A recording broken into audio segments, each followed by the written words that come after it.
Luzon at Quezon Province, may bundok na hindi basta bundok, isang lugar na milagro, sumpa, at mga lihim na hindi dapat ginagalaw.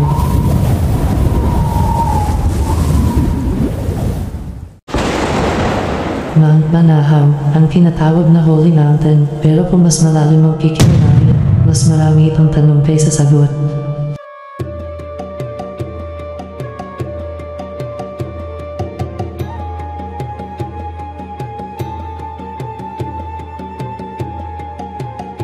Ayon sa mga matatanda, dito daw nagtatagpo ang mundo ng mga tao at mundo ng mga nilalang na hindi nakikita. Sa ilang bahagi ng Banahaw, may mga portal daw.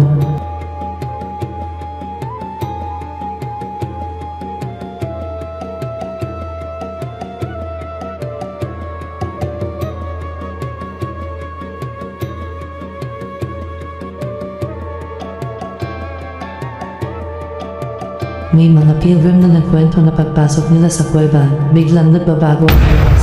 5 minuto lang daw sila, pero sa labas, 1 oras na ang lumipas.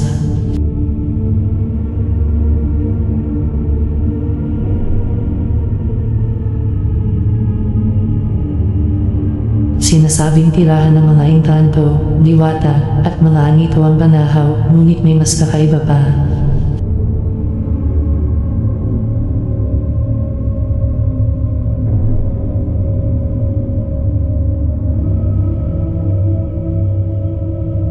Marami ang nagsasabing may bantay ang mundo at kung hindi ka nila gusto, mararamdaman mo.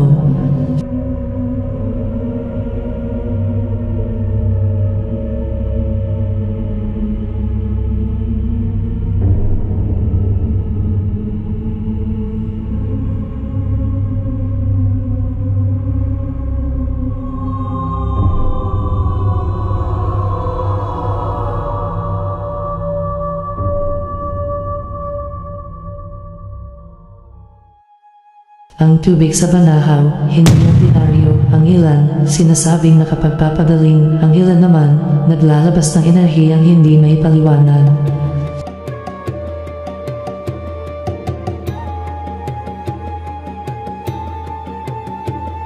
Sa loob ng kagubatan, may mga kapatiran at sekta na gumagawa ng ritual na hindi para sa lahat.